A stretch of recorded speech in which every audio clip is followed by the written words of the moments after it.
AM560theanswer.com, on the AM560 mobile app, on your Alexa-powered smart speaker, and on TuneIn, iHeart, and on Odyssey. This is Chicago's Morning Answer with Dan Proft and Amy Jacobson on AM560. The Answer.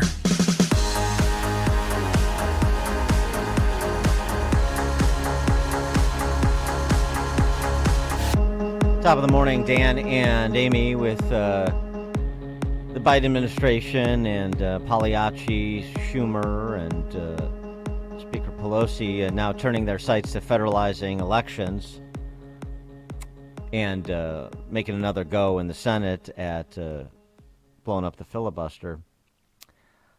I want to introduce Cornell Belcher. He's a Democrat operative, pollster, I guess.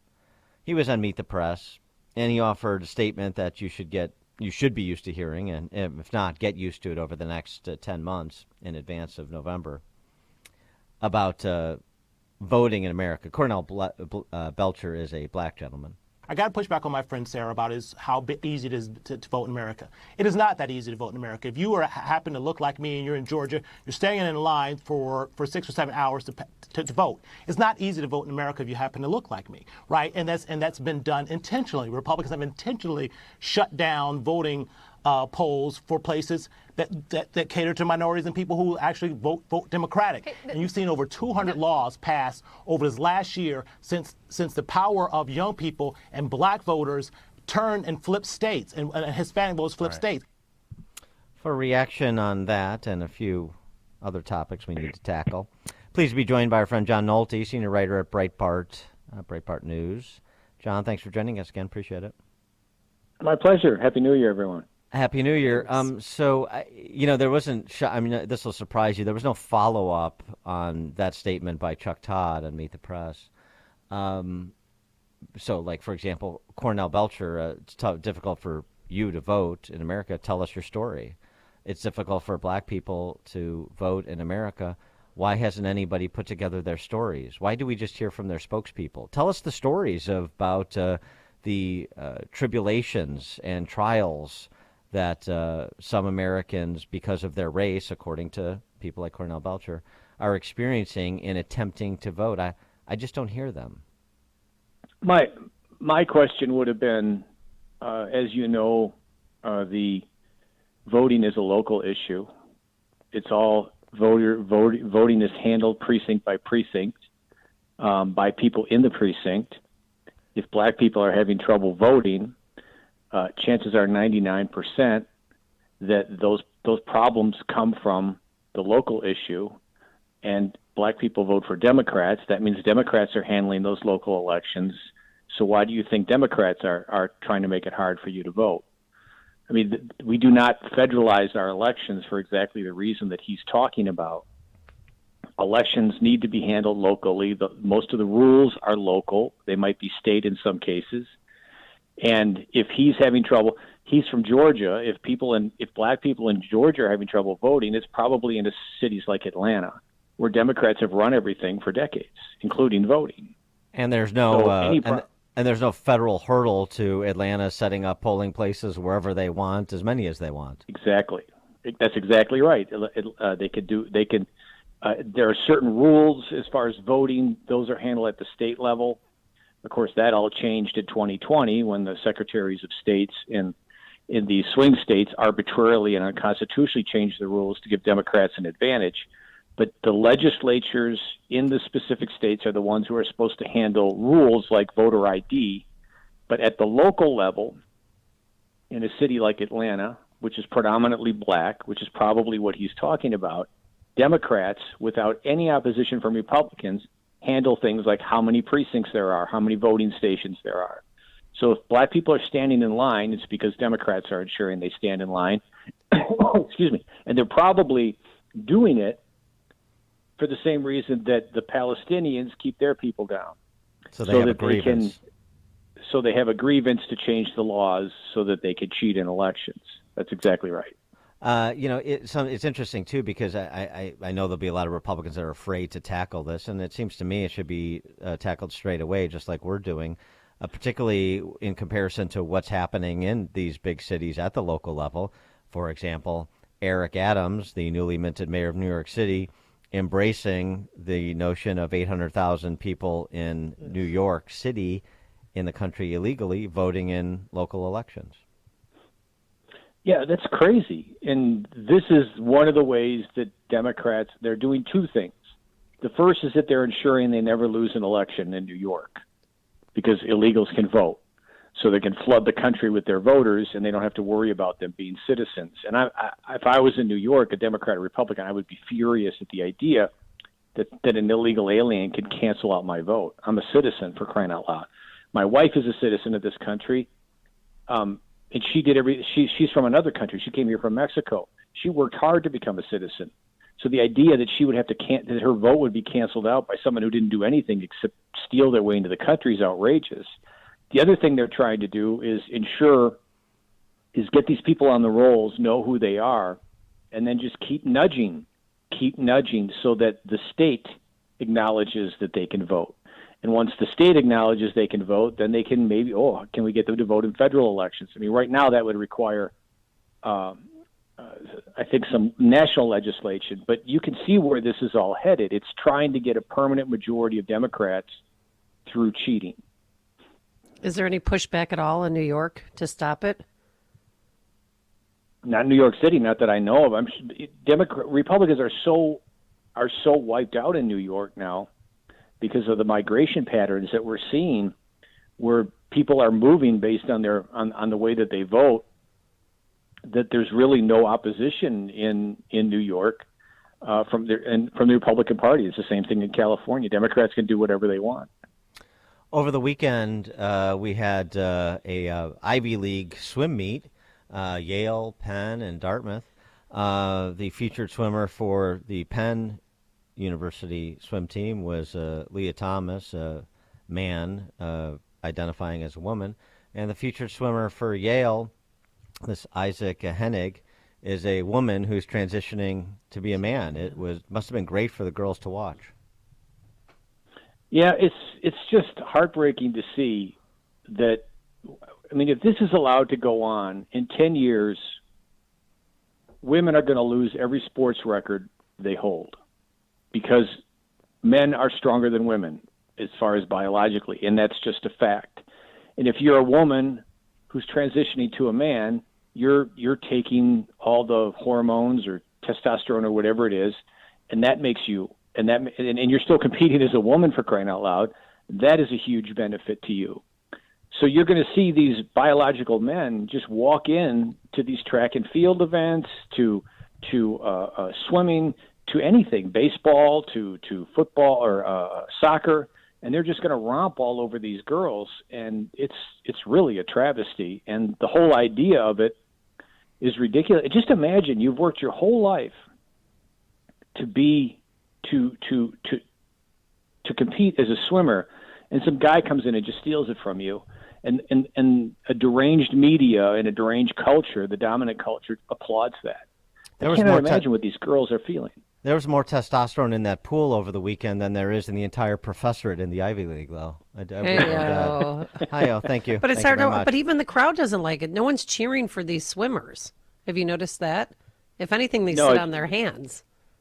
Yeah, but we've entered this self-delusion where they actually, the culture, the dominant culture, the far left, actually thinks that they're going to be able to push this on us.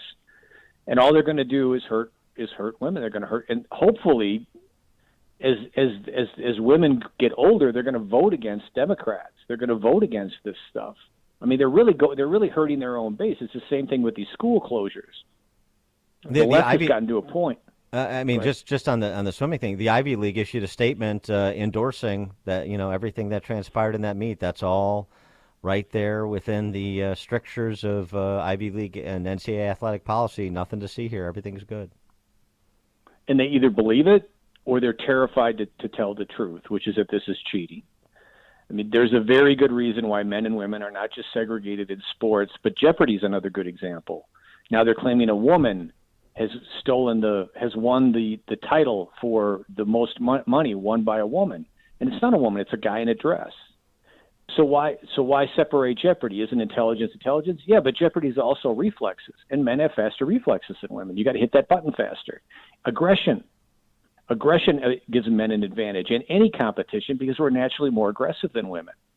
So the whole thing, these women are just getting robbed. A woman got robbed of a Golden Globe this Sunday. You know, a Golden Globe is a huge deal to an actress. It goes on your resume. It helps you get jobs. And they gave it to a guy in a dress. It's just despicable.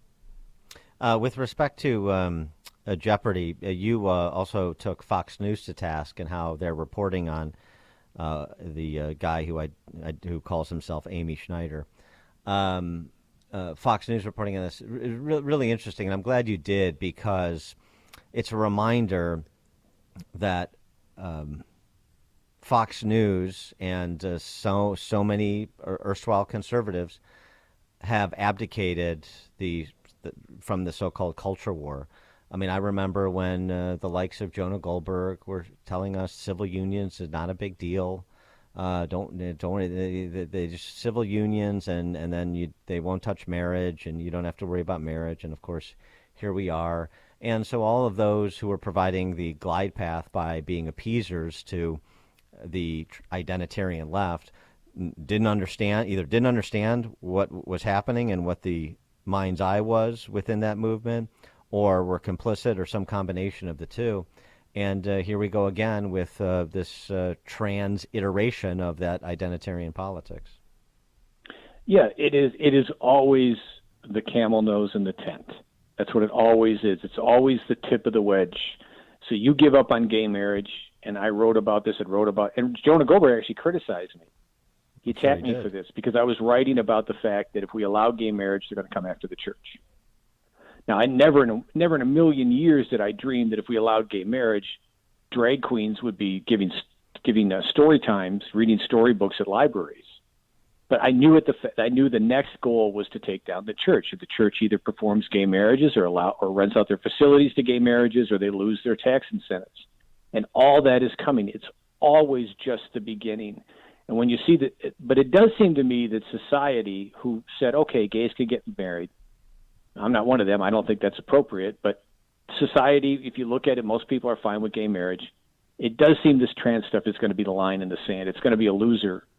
And you're going to see it. It's not just happening nationally, but at the school board level, because parents hate this stuff. And they don't even want their kids being taught sexuality. I mean, the moment you introduce homosexuality into the equation of a kid, you're ruining their innocence, because all of a sudden you have to discuss sex with them. And what if they're 6, 7, 8 years old? You don't want to destroy your kid's innocence until you have no choice until they get to a certain age, and you have to have these conversations. I got to tell you, parents hate this stuff. I got to tell you, I'm not as sanguine as you are on this. I'm one of my favorite phrases, which Amy has heard any number of times. Once you erase the lines, you don't get to redraw them. And we've erased the lines. And, that survey that came out over the holidays, 75% of Americans believe that, biological sex is a reality, that there's men and there's women.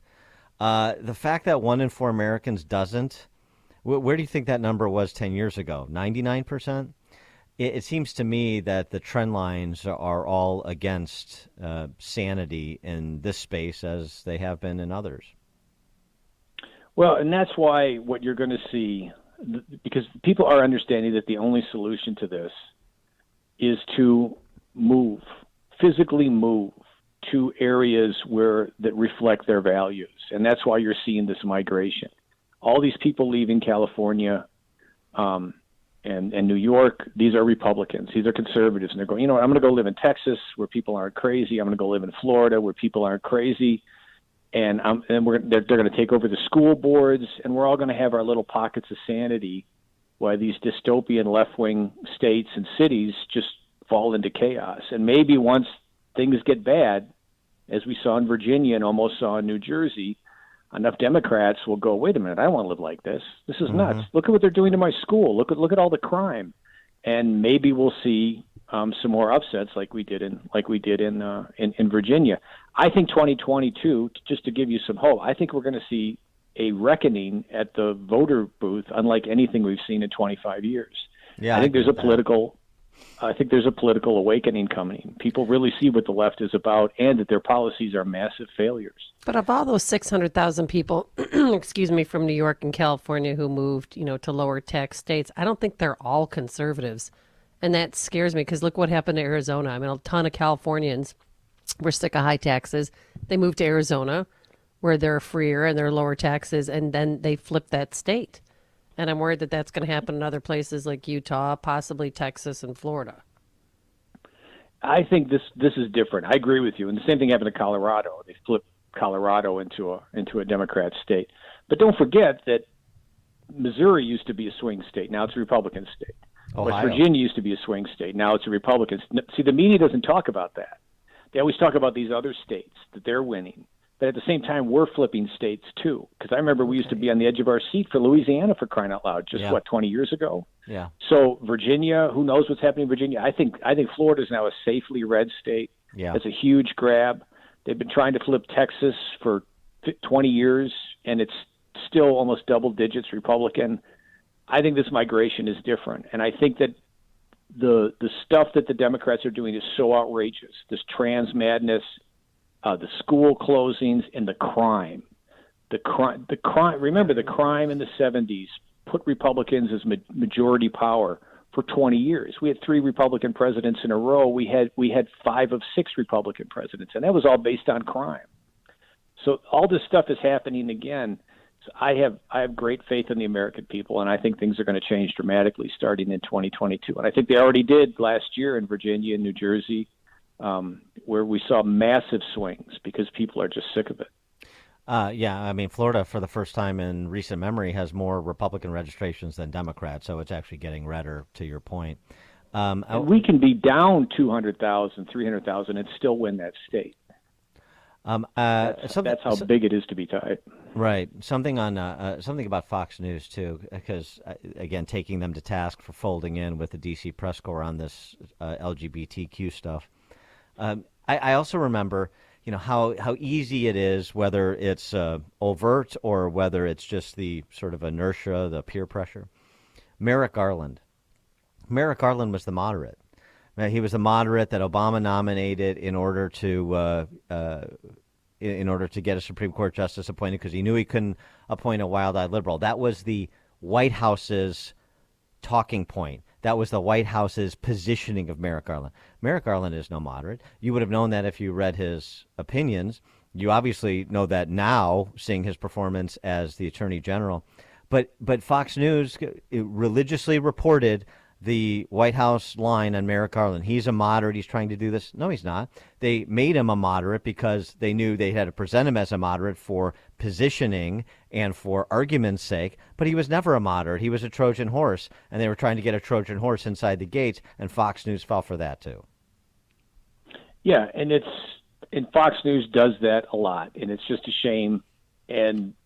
But you can see what's happening. You see these other news networks, OAN and Newsmax, creeping up. Fox News has competition on the right, finally, not to mention from people like from Breitbart. But yeah, Fox News, I've never been a defender of Fox News. They got some good people over there, but they will cave to save themselves grief. They know they're under a huge spotlight, and they will get cowardice just to save themselves some grief, or because they actually believe it. Who knows? John Nolte, senior writer for Breitbart News, as you just mentioned. John, thanks as always for joining us. Appreciate it. Yeah, my pleasure. Thank you. Thank you. And he joined us on our turnkey.pro answer line. Connect with Dan and Amy on the AM 560 The Answer mobile app. Just text the word app to 64636 to download the app today. Balance of Nature's fruits and vegetables in a capsule, changing the world